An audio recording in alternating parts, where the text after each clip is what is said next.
입니다. 말씀을 위해서 다시 한번 기도하겠습니다. 성령 하나님, 이 시간도 우리를 감동하여 주옵시고 우리에게 능력의 말씀으로 또 위로의 말씀으로 치유의 말씀으로 인도하여 주시옵소서. 예수님의 이름으로 기도합니다. 아멘. 약간의 간증과 함께 말씀을 전하도록 하겠습니다.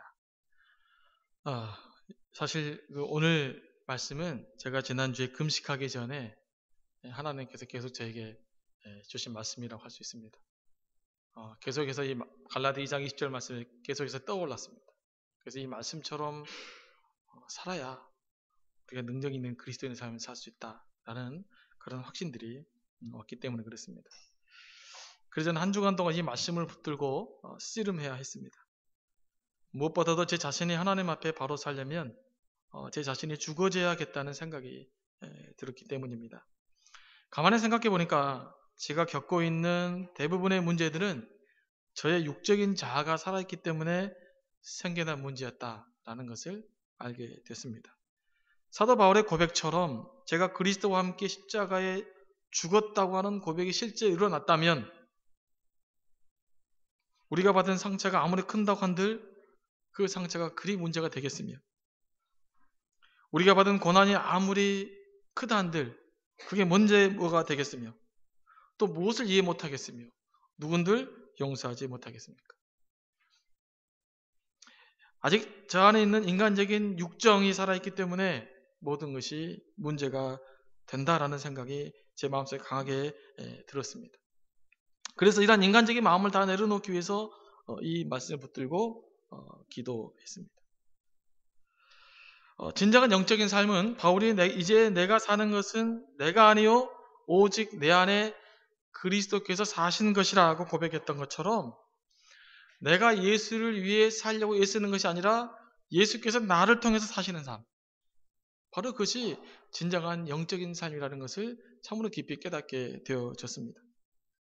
사실 우리의 인간적인 의지, 우리 인간적인 헌신, 인간적인 신념, 인간적인 노력만으로는 되지 않는 것이 너무나도 많이 있습니다. 사람 하나 제대로 사랑하려고 해도 인간적인 의지와 결단으로는 안 됩니다. 제가 이런 고민을 해봤습니다. 제가 아무리 애를 쓰고 노력해봐도 갈라디아서 말씀처럼 나의 정과 욕심은 십자가에 못 박았다라는 고백, 실제로 산다는 것이 불가능하다는 것을 알았습니다. 저 인간적인 노력으로는 상처를 극복할 수 없고 고난을 이겨낼 수도 없고 누군가를 온전히 살아가는 것도 이해하는 것도 하나님께 헌신하는 것도 불가능하다는 것을 깨달았습니다. 여러분도 마찬가지 아닙니까? 하나님께 아무리 결심을 해도 안 되는 것이 너무나 많잖아요. 우리의 의지적인 노력은 한계가 있는 것입니다. 우리가 이 문제를 해결하기 위해서는 어떤 능력이 내게 임해야 된다는 것을 느꼈습니다. 성령께서 우리의 마음을 다스리고 주셔야 되는 것입니다. 성령의 역사가 우리에게 임해야 되는 것입니다. 그래야 비로소 나의 의지적인 결단이 우리의 삶으로 변환되어져 가는 것입니다. 이런 삶을 우리한테 변하라 그럽니다. 사도 바울은 교인이 자신이 십자가에 못 박혔다고 고백한 것이 아닙니다. 사도 바울은 예수께서 온전히 자기 자신 안에 거하는 삶을 살기 위해서 자신의 인간적인 욕정들을 하나님께 내어놓았던 것입니다. 인간적인 생각이 자기를 다스렸던 부분들을 내려놓고 그 자리에 예수 그리스도를 초청하신 것입니다. 바울의 능력은 바로 여기에서 나타났다는 확신이 들었습니다. 바울처럼 이렇게 자기의 자아를 십자가에 못 박을 수 있는 능력, 그것조차도 실은 나의 의지에 달려있는 것이 아니라 성령님의 역사하심이 있어야, 성령님의 기름 부으심이 있어야 된다는 것을 깨닫게 되었습니다. 사실 저도 바울과 같은 마음으로 좀 살고 싶다, 이런 마음 때문에 말씀 붙들고 기도하는데 쉽지가 않았습니다. 주여 내가 그리스도 함께 십자가에 못 박혔습니다. 발로는 고백하나 실질적으로 내 안에 육정이 여전히 살아있었고 여전히 내 안에 활기쳐 있음을 제가 보았기 때문에 그렇습니다. 말로는 주님, 내가 주님과 함께 십자가에 못 박습니다. 주님과 함께 십자가에 못 박아 죽었습니다. 이제는 내가 사는 것이 아닙니다 라고 이야기함에도 불구하고 제 안에 여전히 그런 생각들이 지배하고 있었습니다. 이 기도할 때 간절한 기도 제목이 하나 있었습니다. 그 문제를 갖고 실은 기도한 것입니다. 근데 3일이 지나도 아무런 응답이 없었습니다. 금식 기도 이렇게 결단을 했으니 기도 응답도 주시고 좀 빨리 해결해 주셔야지. 이거 3일이 지나도 해결이 안 돼요.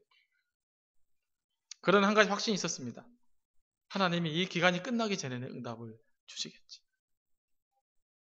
이 시간이 지나고 나면 하나님 이렇게 마음에 지금 간절하게 기도하고 있는데 하나님 응답해 주실 거라고 하는 그런 확신이 있었습니다. 그래서 주님 아직은 때가 아닌가 봅니다. 시간이 지나면 해결되겠죠. 근데 이제 4일째가 되니까 몸이 아프기 시작했습니다. 등짝이 아프기 시작하더라고요. 그래서 여기서 기도하는데 오래 기도할 수 없었습니다. 왜냐하면 앉아있을 수가 없었습니다. 뭐 1시간까지는 가능한데 그 이상을 이렇게 지탱할 수 있는 힘이 없더라고요. 그래서 이제 좀 쉬어야 될 것 같아서 집에 왔습니다. 그때 지난번 언급했지만 송기철 장로가 쓴 그 기대합니다 성령님이라는 책을 보았습니다. 하나님께서 그 책을 읽는 과정 속에서 역사하셨습니다. 그 책을 읽는데 성령께서 강력하게 제게 역사하심을 제가 느꼈습니다. 하나님의 위로가 시작되어졌고 바로 내 문제에 대한 정확한 답을 그 책을 통해서 명확하게 지적해 주셨습니다. 그래서 그 한 3챕터가 가장 감동적이었는데 그걸 읽고 또 읽었습니다. 마음에 문제가 생길 것 같으면 그걸 또 읽었습니다. 그러면서 정확한 하나님의 응답을 받았습니다. 내한테 주신 메시지가 바로 이거였다라고 하는 것입니다. 그리고 5일 되는 날도 아직 여전히 이제 기도를 하는데 어깨가 누르는 듯한 그 고통이, 통증이 왔습니다. 그래서 5분을 앉을 수 없었고 몸을 이렇게 비틀다가 안 되겠다. 우리 집사님께 기도 요청을 하자. 그래서 여기서 이제 제가 무릎 꿇고 앉고 우리 집사님이 제 등에 얹고 기도를 했습니다. 근데 그때 하나님의 역사가 우리 안에 나타나는 것들을 보았습니다. 5분을 앉을 수 없었는데요. 집사님들 같이 기도하거나 제가 1시간 넘게 기도할 수 있었습니다. 그 당시에 이렇게 어깨를 내려누렀던 통증이 사라지더라고요.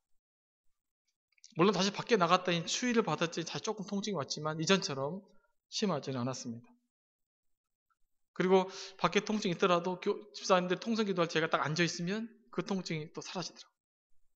하여간 희한한 경험을 했습니다.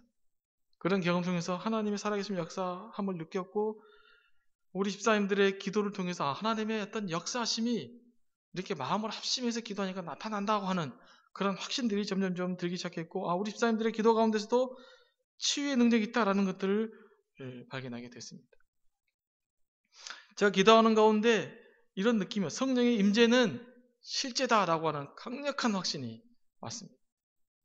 성령이 역사하시고 성령이 임재하시고 다스리심은 이건 환상이나 신념이나 이미지가 아니라 정말 살아있는 실제다라고 하는 확신이 들었습니다. 그래서 제가 마지막 기도할 때 얼마나 감사했는지 모릅니다.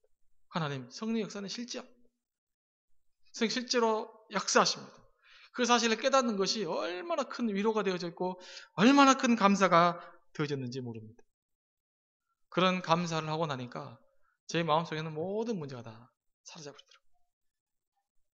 왜 하나님께서 우리에게 감사해라고 하는지 알겠습니다. 감사는 기도의 능력이요 성령의 능력의 열매가 감사로 표현되어지면 그 감사에는 놀라운 치유의 능력이 있다는 것을 발견했습니다. 제가 지금까지 사실 목사 연수 받는 20년 목사 된 지 신학을 한 지 20년 돼가는데 20년 동안에 가장 큰 마음의 위로와 평화를 얻은 것 같습니다.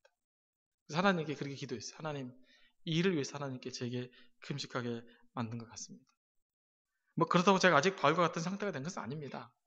아직까지도 회개될 것이 많고 아직까지도 내려놓아야 될 것이 더 많습니다. 아직까지 인간적인 육정이 살아있음도 고백합니다. 그러나 이제는 그것 때문에 염려하고 근심하는 것이 아니라 그것을 문제 생길 때만 하나님, 제가 이런 사람인데 성령님 내게 힘을 더 주십시오. 내가 이 부분까지 해결해야 하나님께 나아갈 수 있지 않겠습니까? 라고 하는 기도를 할 수 있게 됐다는 것입니다. 그게 저는 능력이라고 생각합니다. 저는 평생 바울 같은 상태에 못 도달할 것 같습니다. 그러나 그것을 제 목표로 삼게 됐습니다. 그것이 저는 하나님의 제게 주신 은혜라고 생각합니다. 그저 기도하는 가운데 느꼈던 것은 성령의 역사 우리 가운데 나타났던 것들 저만 느끼는 것이 아니라 새벽 예배 참석했던 8분 심지어 10분 대부분이 강력한 성령의 역사를 고백하고 있습니다. 그리고 저에게 가장 큰 회복은 제가 주님께 헌신하기 직전에 하나님께 제게 주셨던 그 마음들, 그런 열정들이 다시금 살아나기 시작했다는 것이 이 기도의 가장 큰 수확인 것 같습니다. 그러면서 하나님이 제게 주신 마음이 있어요. 그게 뭐냐면 이제는 세상을 치유하는 목회자가 되라. 우리 교회가 세상을 치유하는 교회가 됐으면 좋겠다. 무슨 꼭 병을 치유한다는 것이 아니라 마음에 상처난 사람들을 위해 전심으로 기도해 줄 때 위로를 받고 치유가 필요한 사람들의 마음의 상처가 치유도 되고 나중에는 심지어 더 능력이 나타나면 병든 환자들도 나올 수 있겠죠. 그러나 한 사람 한 사람들을 감싸주고 돌봐주고 치유하고 위로하는 그런 목사가 되고 싶다. 우리 교회는 그런 교회가 됐으면 좋겠다. 우리 교회 기도의 은사, 기도의 능력 있는 사람들이 그런 삶을 나가면 좋겠다라고 하는 그런 비전들을 새롭게 얻게 됐습니다. 처음에는 세상을 변화시키자 이런 원대한 꿈을 가졌는데 변화보다 더 필요한 것은 뭘까? 우리 교회 성도님들에게 즉 이때 이 시대를 살아가는 사람들에게 수많은 상처와 수많은 아픔과 수많은 고민들을 부둥켜 살고 있는 그들에게 우리가 줄 수 있는 것이 뭘까? 뭐겠습니까? 그들을 보듬어주고 그들의 상처를 치유하는 교회가 되어야 되겠다. 그래서 우리 교우들이 다 그런 비전들을 같이 공유할 수 있게 되기를 원합니다. 야고보서 5장 말씀을 보면 사도 야고보 사도는 이렇게 말합니다. 병 낫기 위해 서로 기도하라고 했으며 기도는 역사하는 힘이 많다고 했습니다. 우리가 하나님 앞에 거룩하고 성결한 자가 되어서 서로 뜨겁게 사랑하는 마음으로 누군가를 기도하면 저는 하나님의 기적과 은혜의 역사가 일어날 줄로 믿습니다. 한 번도 제가 그렇게 살아보지 못했던 것 같아요. 그냥 세상을 변화시키자, 영생의 중심이 되자, 원대한 꿈만 가슴에 가졌지. 실질적으로 한 사람 한 사람 돌보면 한 사람 한 사람을 사랑하며 이해하는 그런 비전을 갖지 못했던 것에 대해서 하나님께 기도하면서 반성하게 되어졌습니다. 하나님의 역사는 한 사람의 역사로 일어나는 건데 우리가 마음을 모아 기도할 수 있을 때 그 기도에서부터 하나님의 역사가 일어나는 것인데 이 부분에서는 간과하고 그냥 꿈과 비전만 있으면 될 줄 알았던 것이죠. 여러분 이제 여러분도 같은 이 마음을 갖고 한 사람을 위로하고 치유하는 그런 사역들을 저희들이 감당할 수 있게 되길 원하고 우리 교회에서도 정말 우리의 말과 언어 가운데 통해서 다른 사람들 치유하고 회복하고 위로하는 그런 저희들이 되기를 간절히 원합니다. 남에게 상처를 주는 것은 죄더라고. 그것이 무엇이 됐든지 간에 어떤 형태이든지 간에 다른 사람의 마음을 아프게 하고 상처를 내게 하는 것은 죄입니다. 그것이 죄라는 사실을 깨닫고 우리들이 예배에 임하고 성도 한 사람이 되어 있으면 좋겠습니다. 여러분 그것은 죄입니다. 그것은 악입니다. 그런 일이 있다면 우리가 회개해야 되는 것입니다. 상대방의 변화를 촉구하기 전에 우리가 먼저 회개해야 되는 것입니다. 그래야 우리에게 희망이 있는 것이죠.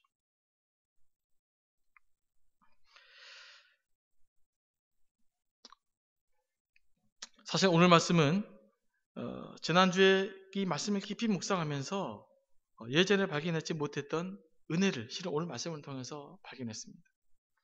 사실 이전에 이 말씀을 묵상하면 내가 그리스도와 함께 십자가 못 박혀 죽어야 되겠다. 이게 굉장히 중요한 초점이었거든요. 근데 이 말씀을 깊이 묵상하다 보니까 이 포인트가 죽는 것이 아니라 사는 데 있었습니다. 저는 그전에는 이 말씀을 내가 그리스도와 십자가 못 박혔나니 이곳이 너무 감동돼 여기만 묵상했는데 실은 그 다음이 더 포인트예요. 내가 그리스도와 함께 십자가에 못 박혔나니 그런즉 이제는 내가 사는 것이 아니요 오직 내 안에 그리스도께서 사시는 것이라.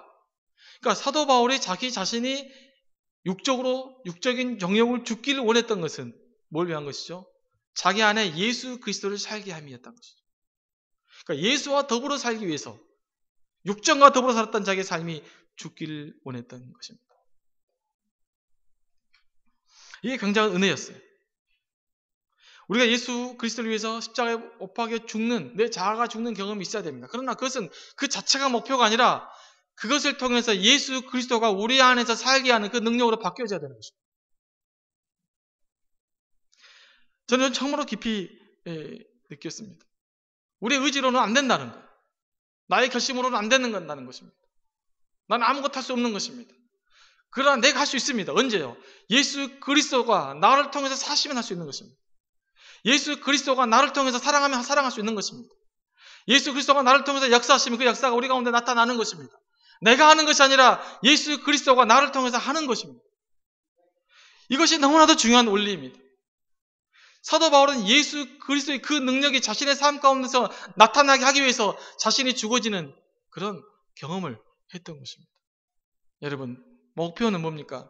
여러분의 삶 가운데 예수 그리스도가 살아나는 거예요.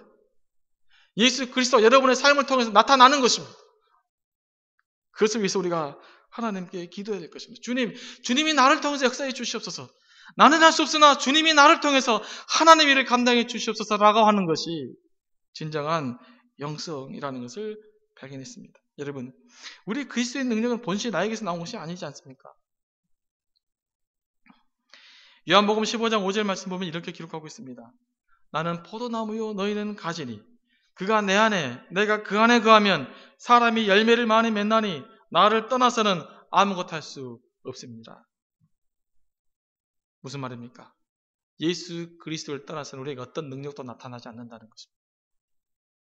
우리가 능력 있는 그리스도인의 삶을 살기 위해서는 예수 그리스도와 함께 있을 때만이 우리가 비로소 능력 있는 삶을 살 수 있다는 것입니다. 우리가 능력하면 좀 오해하는 경우가 있는데 능력은 세상적인 성공이 능력이 아닙니다. 우리에게 왜곡된 이미지가 하나 있습니다. 능력 있는 그리스도인, 세상적으로 성공한 그리스도인이라는 공식이 우리에게 있어요. 그래서 예수 믿고 또 유명한 일을 하고 엄청난 부자가 되고 엄청난 명예를 얻으면 그분은 능력 있는 그리스도이다라고 생각하는데 정작 능력 있는 그리스도는 뭔지 아십니까? 영적인 열매를 맺는지가 능력 있는 그리스도입니다. 여러분이 영적인 열매를 맺을 수 있으면 여러분은 능력 있는 그리스도인인 것입니다. 이 능력 있는 그리스도에 대한 개념이 잘못되어 버리기 때문에 이 교회에 그 복음이 세속화되는 것이에요. 여러분은 능력 있는 그리스도인을 부르셨습니다. 뭘 위해요? 예수 그리스도의 복음을 위해서 성령의 능력을 통해서 그분의 열매를 맺을 수 있는 그런 능력 있는 그리스도인으로 부르셨다는 사실입니다. 그 능력 있는 그리스도의 삶을 살다 보면 하나님 때때로는 세속적인 축복도 허락하시는 거예요. 직장에서 열심으로 기도하며 능력 있는 그리스도인답게 살려고 예의를 쓰다 보면 하나님께서 길도 열어주시고 때로는 세속적인 명예도 주시고 때로는 물질적인 부도 주시고 때로는 자녀의 축복도 허락하시는 것입니다. 그것은 우리가 능력 있는 그리스도인의 삶을 살기 위해서 하나님께서 우리에게 필요한 조건들을 알고 계셔요. 그 조건들을 하나님께 채워주시는 것입니다. 물질적인 축복이든지 명예든지 자녀의 축복이든지 다양한 방식을 통해서 내가 하나님의 헌신하기로 작정하면 하나님께서 우리의 부수적인 조건들을 채워주시는 거예요. 왜냐하면 그 일들 잘 감당해라고. 이것이 그리스도인들이 받는 축복인 것입니다. 또 하나의 말씀이 있습니다. 요한복음 16장 33절 말씀에서 더 분명하게 기록하고 있습니다. 이것을 너희에게 이르는 것은 너희로 내 안에서 평안을 누리게 하려 함이라. 세상에서 너희가 환난을 당하나 담대하라. 내가 세상을 이기었노라. 여러분, 세상의 모든 여건들을 누가 이기셨습니까? 예수 그리스도가 이기셨습니다. 인 것입니다. 우리는 세상의 악한 영의 권세들과 세상의 유혹들을 이길 만한 능력이 없는 것입니다. 근데 누가 이기셨습니까? 예수 그리스도가 이기셨습니다.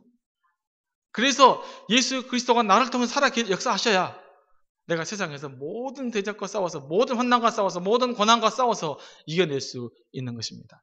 누구 때문에요? 예수 그리스도 때문에. 여러분의 자신의 노력이 아닙니다. 예수 그리스도이십니다. 그분의 능력으로 내가 이겨낼 수 있는 것입니다. 그래서 그분의 능력이 여러분에게 임하시도록 기도해야 되는 것입니다. 우리가 왜 성령을 삼아야 되는지 아십니까? 성령께서 역사하셔야, 성령께서 기름 부어주셔야, 성령의 역사감을 느껴야 내 안에 예수께서 살게 되는 그런 역사가 우리에게 나타나는 것입니다. 그래서 우리가 성령을 날마다 삼아야 돼요. 날마다 성령께 민감하고 날마다 성령 하나님께 우리의 삶을 드러낼 수 있어야 됩니다. 그러면 예수께서 내 안에서 살게 되는 역사가 우리에게 일어나는 거예요. 그러면 우리는 능력 있는 그리스도인의 삶을 살 수 있는 것입니다. 건대 교수이며 유학 시절에 강력한 성령 체험을 하고 지금도 월요 집회를 통해서 치유 사역을 하고 있는 그 송기철 장로님, 제가 금식하다 읽었던 그분이 계십니다. 그분이 유학 시절에 강력한 성령 체험을 하셨어요. 그래서 한국에서 지금도 크게 치유 사역을 하고 있는데 아마 가장 크게 치유 사역을 하고 있습니다. 이분이 특별히 하나님께서 이분을 크게 들어쓰시는 이유는 뭐냐면 이분이 교수 출신인데 그 이성을 버리고 지금도 건대 교수거든요. 성령의 역사를 느끼고 성령 체험을 하면서 치유 사역을 하고 있기 때문에 굉장한 신뢰가 붙어 있어요. 왜냐하면 지적인 사람들은 보통 성령에 대해서 무관심하잖아요. 근데 굉장히 엘리트인 지적인 사람이 성령 체험을 하고 치유 사역을 하고 있다 보니까 수많은 사람들이 몰려들고 있죠. 제가 그분의 책을 읽는 중에서 그분이 이런 이야기를 하더라고요. 신념과 하나님의 믿음은 다르다. 신념은 하나님이나 하나님의 말씀에 대한 자신의 생각을 신뢰하는 것이고 그것을 의지적으로 붙들려고 하는 노력이나 의식, 이게 신념이라는 겁니다. 이건 온전한 믿음이 아니라는 거예요. 반면에 하나님의 믿음은 그분이 나의 심령 안에 계셔서 나를 온전히 사로잡을 때 가지는 믿음입니다. 다시 말해 믿음은 믿어지는 것이죠. 믿으려고 하는 것이 아니라 믿어지는 것입니다. 그런데 그 우리의 믿음, 우리의 신념을 하나님의 믿음으로 바꿔주는 역할을 하시는 분이 계시다는 거예요. 그것이 바로 성령님이시라는 것입니다. 우리는 처음에 지적인 믿음으로 하나님 인식합니다. 지적인 인식으로 하나님 인식할 때 이건 아직 믿음이 아닙니다. 이 지적인 믿음이 온전한 믿음으로 전환되게 하는 것, 믿으려는 의지가 믿어지는 것, 이거는 성령의 역사라는 거예요. 성령께서 우리가 믿으려고 하는 의지에 기름 부어주시고 역사해 주시면 우리가 믿으려고 했던 의지가 믿음으로 전환되는 것입니다. 그래서 우리가 기도할 때에, 말씀 묵상할 때에 말씀이 깨달아지지 않으면 성령님을 삼아야 돼요. 성령 하나님의 도우심이 필요합니다. 나는 지적인 결론밖에 내릴 수 없습니다. 이 지적인 결론들이 나의 믿음이 되게 해 주십시오. 나의 변화가 되게 해 주십시오. 라고 하는 기도를 할 수 있게 되기 원합니다. 그러면 의식이 믿음으로 전환됩니다. 우리의 신념이 믿음으로 전환되어집니다. 우리의 신념이 믿음으로 전환되어지면 그때 하나님의 역사가 나타나는 것입니다.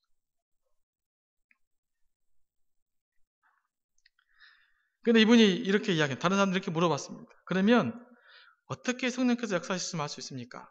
라고 이분에게 물어봤어요. 이분이 다양한 이야기들이 있습니다만은 본인의 경험을 통해서 이렇게 이야기하더라고요. 성령이 역사하시면 평상시 나의 믿음과는 달리 실패에 대한 두려움이 사라지고 놀랍도록 담대해지며 그 말씀이 이미 이루어졌음을 믿는다는 것이죠. 그런 일들이 갑작스럽게 내 마음속에서 업되고 상승되는 역할들이 있어서 강력한 내적인 평안을 준다는 거예요. 이럴 때 성령께서 역사했음을 확인할 수 있다. 사실 이 말씀을 저도 믿습니다. 기도하다 보면 기도의 응답이 확실할 때 이 선교제 정했던 말과 똑같은 경험을 우리가 하게 되잖아요. 여러분도 기도 응답받을 이런 경험 하신 적 있으시죠? 네, 갑자기 강하게 믿어지고 담대해지고 막 확신이 들어오고 이럴 때는 대부분 기도가 응답이 됩니다. 여러분 기도할 때 가끔씩은 이런 확신이 올 때까지 좀 머무를 수 있게 되기 원합니다. 할 말 다 끝나고 확 일어서지 마시고 하나님 내게 좀 응답을 주시옵소서. 명확한 응답을 주시옵소서. 내 감정을 통해서 내 의지를 통해서 영적인 감동을 통해서 하나님 내게 응답을 주시옵소서라고 하는 그런 기도를 할 수 있게 되기를 원합니다. 그 다음 또 한 구절 묵상할 말씀이 후반절 말씀이에요. 이제 내가 육체 가운데 사는 것은 나를 사랑하사 나를 위하여 자기 자신을 버리신 하나님의 아들을 믿는 믿음 안에서 사는 것이라. 이 말씀을 분석해보니까 두 가지로 나왔죠. 하나는 내가 예수 그리스도가 나를 통해 살게 하는 것. 두 번째는 이제 내가 사는 것은 예수 그리스도에 대한 믿음으로 산다고 사도 바울이 고백했습니다. 이 믿음은 매우 중요합니다. 이게 무슨 믿음입니까? 예수께서 나를 위해 죽으셨다고 하는 거예요. 예수께서 나를 너무너무너무 사랑하셔서 자신의 목숨을 내에 던져서 우리를 사랑하기 위해서 죽으셨다는 거예요. 성령 체험을 하고 나니까 그렇게 자기 자신을 온전히 드리고 예수께서 내 안에 살게 하니까 사도 바울 어떤 믿음의 고백이 생겼습니까? 예수께서 나를 사랑해서 나를 십자가에 죽으셨다라고 하는 그런 믿음이 생겼고 이제는 그 믿음 때문에 이 자기의 삶을 살아가겠다고 이야기하고 있는 것입니다. 여러분, 기독교 믿음의 핵심이 무엇입니까? 예수 그리스도가 우리를 사랑하셔서 십자가에 달려 죽으셨다고 하는 것. 그 사랑이 기독교 믿음의 핵심 아닙니까? 이 사랑 속 하나님의 사랑을 발견하는 것이 아닙니까? 이 사랑을 묵상하면서 내가 사랑할 수 힘을 갖는 것이 아니겠습니까? 이게 기독교 믿음의 본질적인 핵심입니다. 사람이 언제 가장 헌신적인지 아십니까? 누군가의 사랑에 감동받을 때. 그때는 목숨도 내놓을 수 힘이 있는 것입니다. 영적으로 말하면 나를 위한 주님의 사랑이 깊이 깨달아질 때 우리가 헌신적인 삶을 살 수 있는 거예요. 그래서 예수께서 나를 위해서 십자가 밖에 죽으셨다라는 고백이 능력인 것입니다. 그 고백에서 헌신이 나오고 그 헌신을 하나님의 능력이 우리 가운데 역사하기 때문에 그렇습니다. 여러분, 우리는 명확한 고백이 있어질 수 있게 되기를 원합니다. 가끔씩 성령의 은사는 있는데 이런 믿음이 없는 사람들이 있어요. 실제로 있습니다. 저는 봤습니다. 또 성령의 은사는 있는데 교회와 예배 헌신이 없는 사람들이 있어요. 이런 분들은요, 정말 자기에게 주신 은사를 오랫동안 지속시킬 수 없습니다. 그 은사는 짧게 사라져버리고 맙니다. 그 은사를 흉내는 낼 수 있습니다. 모방할 수 있어요. 그러나 성령이 실제로 역사하시고 성령이 실제로 감동하시는 그 능력은 여러분 지속되지 않습니다. 성령 역사 있으십니까? 혹시 뭐 다른 성령 체험하신 분이 있으십니까? 그러면 그 고백은 반드시 예수께서 나를 위해 십자가 밖에 죽으셨다라고 하는 건 명확한 고백과 더불어 가야 됩니다. 그리고 성령의 능력은 반드시 무엇과 관련되어 있습니까? 우리 헌신과 관련되어 있어요. 복음에 대한 헌신, 예배에 대한 헌신, 이것과 관련되어 있는 것입니다. 여러분 한번 생각해 보시기 바랍니다. 예수께서 내 안에 살아계셔야 능력이 나타나요. 근데 내가 그 예수님께 예배하지 않아요. 근데 내가 그 예수를 위해 헌신하지 않아요. 그러면 그 능력이 지속될 수 있다고 믿으십니까? 말이 안 되는 거잖아요. 내 안에 예수께서 살아계셔야 되는데 우리 예배는 예수님에 대한 사랑의 고백이잖아요. 예수님에 대한 사랑의 고백이 없이 어떤 능력이 나타날 수 있겠습니까? 그 예수 그리스도 헌신의 과정 고백 없이 어떻게 하나님이 나타날 수 있겠습니까? 여러분, 능력 있는 삶, 성령의 강력한 역사가 나타날 수 있게 되는 두 가지가 지켜져야 돼요. 예수께서 나를 위해서 죽으셨다라고 하는 명확한 확신과 예배와 다양한 삶에 대한 헌신의 고백들이 우리 가운데 있어져야 됩니다. 그럴 때만이 우리가 받은 영적 은사가, 영적인 능력이 지속적으로 강화될 수 있는 거예요. 저는 이런 역사가 우리 가운데 일어날 수 있게 되기를 원합니다. 우리 예배가 있어질 수 있게 되기를 원합니다. 저와 여러분들이 이런 능력이 회복될 수 있게 되기를 원합니다. 그리고 믿음에 대해서 제가 다시 한번 한 가지 묵상한 것이 있어요. 물론 믿음은 예수께서 나를 위해 자신을 버리셨다고 하는 믿음에서 출발됩니다. 그러나 능력 있는 삶을 살기 위해서 한 가지 더 추가되어야 될 것이 있습니다. 히브리서 11장 1절 말씀. 믿음은 바라는 것의 실상이요 보지 않는 것들의 증거라고 말씀하고 있습니다. 믿음은 환상이나 신념이 아니라 실제로 존재하는 하나님의 능력입니다. 믿으십니까?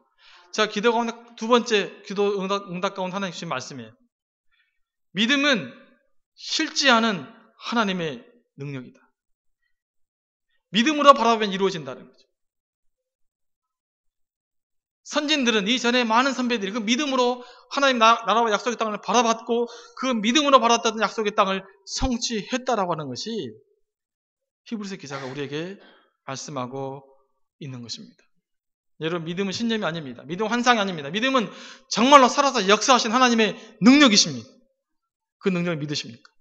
그 능력을 믿어야 우리 가운데 능력이 나타나는 것입니다. 그래서 예수께서 이렇게 말씀했습니다. 그러므로 내가 너희에게 말하노니 무엇이든지 기도하고 구하는 것은 받은 줄로 믿으라. 그리하면 너희에게 그대로 되리라. 뭐라고요? 여러분이 기도하는 것은 그대로 이루어진 줄로 믿으라. 그리하면 그대로 받으리라고 말씀하고 있습니다. 성령의 역사가 일어나지 않으면, 하나님의 분명한 기도 응답이 나타나지 않으면 이 믿음이 안 생깁니다. 개인적 기도만 하면은 안 생겨요. 그러나 기도가 이 믿음이 생기면 하나님께서 반드시 응답해 주시는 것입니다. 이건 굉장한 기도 응답의 원리인 것입니다. 조금 전에 언급했지만 손규철 장로가 치유의 사역을 하면서 이런 말을 했습니다. 굉장히 중요한 말씀 잘 들으십시오. 나는 주의 말씀을 믿지 상황을 보지 않습니다. 상황을 볼 때 우리는 주의 말씀을 자신의 경험과 이성의 수준으로 낮추어 생각할 수밖에 없습니다. 이런 인간적인 믿음이 바로 오늘날 기사와 표적을 부인하는 결과를 낳았습니다. 뭐라고요? 중요한 것은 뭡니까? 하나님 역사 나타나는 사람들의 고백이 뭡니까? 나는 상황을 믿지 않는다. 나는 상황을 보지 않냐고 하나님의 말씀을 믿는다라고 하는 그 놀라운 고백이 이분으로 하여금 위대한 사역자가 되게 만들었다고 저는 믿습니다. 여러분 기도할 때 상황을 보시기 마시기 바랍니다. 상황을 계산하면 기도가 안 되더라고요. 제 개인적으로도. 아무리 인간적인 상황을 해결될 수 없는 상황이에요. 어떻게 기도가 됩니까? 답이 안 나오는데. 여러분 기도할 때 상황을 보지 마시기 바랍니다. 아무리 여러분 앞에 상황이 불가능해 보일지라도 우리는 그 상황 때문에 기도하는 것이 아니라 살아계신 하나님에 대한 믿음 때문에 기도하는 것입니다. 그 하나님 모든 상황을 변화시킬 수 있고 모든 것들을 회복시킬 수 있는 분이시기에 우리가 기도할 수 있는 것입니다. 하나님 누구십니까? 이 우주 만물을 창조하신 분 아니십니까? 이분에게는 불가능이 없는 것입니다. 여러분 기도할 때 상황을 보지 마시기 바랍니다. 천지를 창조하신 예수 그리스도를 부활하게 하신 그 능력을 믿고 기도할 수 있게 되기를 원합니다. 그러면 우리에게 위대한 능력이 나타날 줄로 믿습니다. 오늘 우리에게 필요한 그런 믿음이라고 믿습니다. 오늘 교회가 왜 힘이 없습니까? 이 믿음이 없기 때문에 힘이 없는 것이에요. 예수 믿는 사람도 여전히 세상적인 방법으로 계산하고 영적인 문제까지 세상적인 방법으로 계산하기 때문에 우리에게 힘이 나타나지 않는 것입니다. 우리의 능력은 하나님에 대한 믿음에서 있는 것입니다. 이 믿음이 우리 가운데 온전히 회복할 수 있게 되기를 원합니다.